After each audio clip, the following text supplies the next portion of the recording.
সবাই আসে দাঁড়িয়ে দেখতে পাচ্ছেন, আমাদের এখনো পর্যন্ত ছাড়িনি, আমরা বসে আছি এখনো পর্যন্ত ছাড়িনি, হয়তো এবার ছেড়ে দেবে, দেখা যাক। বলতে বলেছি যারা আছেন আইসি আছেন যিনি, ওনাকে বলতে বলেছি, শরীর মাথা ভার হয়ে আছে আমাদের।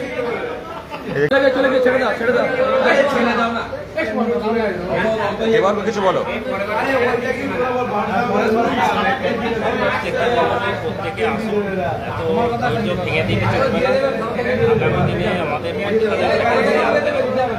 তার জন্য নিয়মিত যে আন্দোলনগুলো করা হচ্ছে, শুধু মিছিলে নয়, সঙ্গে আইন অমান্য বা অন্য কর্মসূচিতেও আসুন, আর প্রত্যেকে ফান্ডিংগুলো করি। একদমই তাই, প্রত্যেকের লড়াইগুলো। আরে ওরা কিছু নেয় না, ব্যাপারটা হচ্ছে আমাদেরকে যেতে হবে, দাঁড়িয়ে আছে, দূর দূর দূরান্ত থেকে দাঁড়িয়ে আছে। সবার সামনে ধরা হবে, আমি দুটো পড়িনি। তার বাচ্চা আছে, সেই অনলাইন কিন্তু ভালো ইনকাম করে, কিন্তু ও আসে যে প্রতিষ্ঠিত হওয়ার জন্য। এখন বর্তমানে 26,000 নিয়ে কিন্তু সরকার পড়ে থাকবে, আমাদের কথা ভাববে না। তুলে ধরুন, আজকে মুখ্যমন্ত্রী নবান্ন থেকে কেন বললো না আমাদের কথা? এখানে মুখ্যমন্ত্রী কেন নবান্ন থেকে আমাদের কথা বললো না, যে 22 স্টেটকে নিয়ে ভাবা হচ্ছে? আজকে 32 মিনিট উনি বলেন, তার মধ্যে কেন আমাদের বললো না? আমরা এই প্রশ্নটা জবাব চাইতে পারছেন না, তাহলে আমাদের একটা চরম ব্যর্থতা, আমাদের জন্য আমরা নিজেরাই চাই। 32 মিনিট উনি সাংবাদিক বৈঠক করলেন, তার মধ্যে 22 স্টেটের কথা কেন থাকলো না? এই কোনো প্রশ্ন আমাদের মনে জাগে না? আজকে যা পরিস্থিতি ছিল, বিকাশ ভবনে বসে করতে পারতাম আমরা, বাড়িতে বসে থাকলে 5 বছরও মনে যাবো না। আর অনেক অনেক মুসলিম ভাইদের বলবো, আমরা নামাজ পড়া নিয়ে চিন্তা ভাবনা করেন।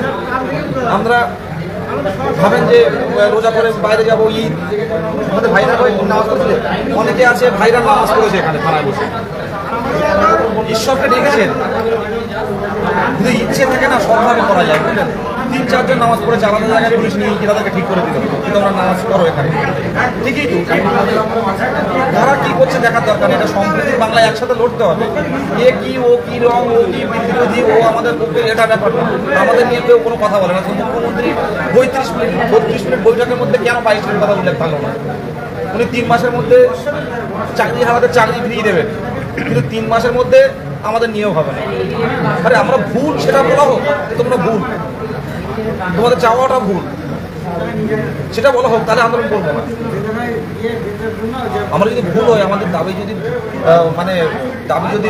মানে অন্যায্য, প্রাসঙ্গিক ছাড়া অপ্রাসঙ্গিক হয়, তাহলে আমরা আর আন্দোলন করবো না, আমরা অন্য পেশায় চলে যাবো। আজকে এতদিনে 2 বছর অপেক্ষা করে এখন অন্য পেশায় যেতেও পারছি না।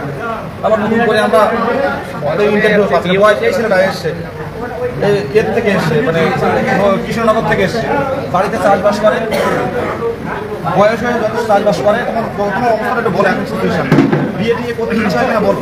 অবশ্যই বিয়ে করতে তো সবারই ইচ্ছা হয়। আমার 30+ হয়ে গেল, আমি একটা হাতের কাজ করি, ব্লাউজ কাটিং করে, টিউশন পড়াই, বাড়িতে আমি রীতিমতো ফসলের চাষবাস করি, আজও বঞ্চিত। এর জন্য আমি বলবো, প্রত্যেক ভাইয়েরা তোমরা অবশ্যই রাস্তায় নামো। এই রাস্তায় না নামলে কিন্তু আজও তুমি চাকরি পাবে না, অধরা থেকে যাবে। এই 2-5 জন নিয়ে কিন্তু কোনোদিন চাকরিতে যোগদান করা যাবে না। এর জন্য চাই প্রচুর শক্তি। এই শক্তি যদি না আমরা একসঙ্গে না দেখাতে পারি, আমাদের চাকরির কথা তোমরা ভুলে স্বপ্নেও দেখো না। এই যে 26,000 ব্যাপারটা আমি একটু বলি, 26,000টা দেখুন তো, যারা চাকরি গেছে তাদের পরিস্থিতিটা ভাবুন।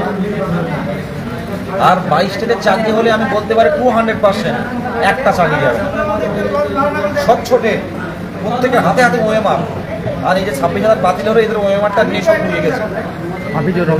আজ পর্যন্ত কোনো ওএমআর নেই, 17-রও ওএমআর নেই, 14-রও ওএমআর নেই, 2009-এরও ওএমআর নেই। আমার বলছি, আমাদের বসিরহাটের দিক থেকে আমাকে অনেকে চেনে কিনা জানি না, প্রথম থেকে থাকি, বিজেতার সঙ্গে প্রথম থেকে থাকি, দাদা জানে। আমাদের যে কলেজে আমি ট্রেনিং করতাম, বিশেষ করে আমি গতকালকেও, তার আগের দিনও আমি মেসেজ করে দিয়েছি যে আমাদের যে দিনটা ডায়ালিসিস করা অবস্থায় সে যে দিল, আমি সেটা পোস্ট করলাম গ্রুপে। তারও যদি একটু অন্তরে যদি একটু ব্যথা লাগে, একটু চেতনা জাগে, কারোর চেতনা জাগেনি, একটা কেউ আসে, শুধু ফেসবুকে হোয়াটসঅ্যাপে মুখ লাভ করে বেড়ায়। ফুলচন্দন মুখে জাকারিয়া ইনস্টিটিউটে খেতে যায়, আমি পার্সোনালি যারা ছেলে তাদের জাকারিয়া স্ট্রিট ইফতার করতে যায় বসিরহাটের থেকে, তার বেলা কষ্ট হয় না। আর এখন রোজা শেষ, খাওয়া হচ্ছে, দাওয়া হচ্ছে, একটুখানি আসতে পারলো না, গরম ভাত খেয়ে 10টা পাশের ট্রেন ধরে আসতে পারলো না তারা। তাদের বিবেক, এর ভিতরে বিবেক মনুষ্যত্ব আছে কিনা জানা নেই। শিক্ষক কীভাবে হবে তারাই জানে, এটুকুই বলে। যতদিন না নিজের ভালো না বুঝবে হবে না। এই হচ্ছে চাকরি সবার দরকার। এই হচ্ছে মাদ্রাসা, এই হচ্ছে আমাদের ভাই বলে দিয়েছে মাসুদ আজাদ। মাসুদ আজাদ এখানে কিন্তু নামাজ পড়েছে, এখানে নামাজ পড়েছে।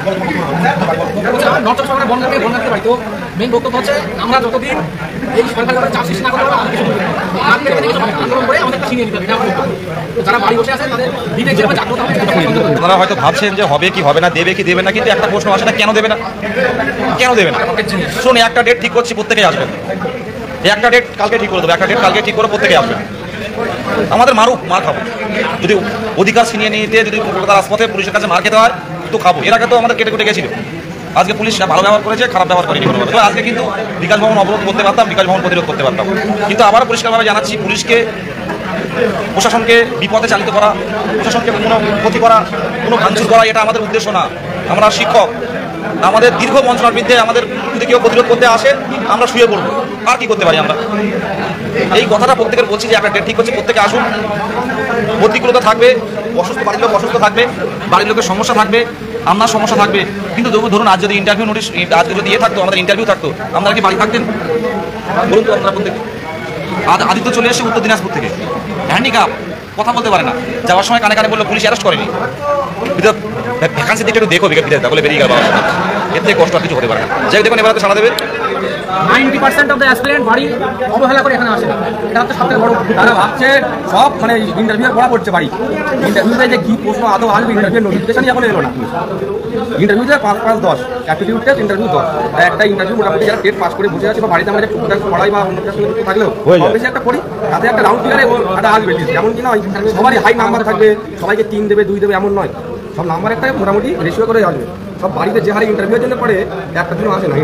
নোটিফিকেশনটা ছিনিয়ে আনবো, সেই গাছে কাঁঠাল গোপে তেল সব শেষ হয়ে যাবে, কাঁঠাল আর হবে না। শুনুন, ইন্টারভিউয়ের পড়ার আগে আমি অনেক সেন্টার, অনেক কিছু, অনেক ব্যাপার, অনেক কিছু ডেমো হচ্ছে। পরিষ্কারভাবে বলছি, আমার ব্যক্তিগতভাবে যেটুকু মনে হয় যে আপনি শিক্ষক হবেন, শিক্ষকের মিনিংটা আগে বুঝুন। শিক্ষক মানে শুধু বই দেখে পড়িয়ে আসা নয়। শিক্ষক মানে চেতনা আনতে হবে। শিক্ষার্থীদের মধ্যে সামাজিক মূল্যবোধ, সামাজিক বিকাশ, এগুলো তুলে ধরতে হবে, তাহলে তো প্রকৃত শিক্ষা হবে। কিন্তু আজকে আমরা নিজেরাই যদি আমরা অধিকার দীর্ঘদিনের বঞ্চনার বিরুদ্ধে রুখে না দাঁড়াতে পারি, তাহলে আমরা বাচ্চাদের কীভাবে শিক্ষা দেবো? নিজেরাই নিজেদের কাছে অপরাধী। আমাদের ছেড়ে দিল।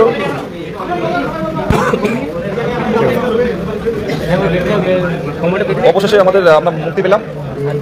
দেখো কি করবে, তোমাদের এখনো সময় আছে, আমাদের এখনো সময় আছে। আমরা চিন্তা করো, নেক্সট কর্মসূচি জানিয়ে দেবে বিদেশিরা, আসতে পারলে ভালো। নইলে এরকমভাবে অনেকে ভয় পান যে পুলিশ পারমিশন আছে তো, আরে মানে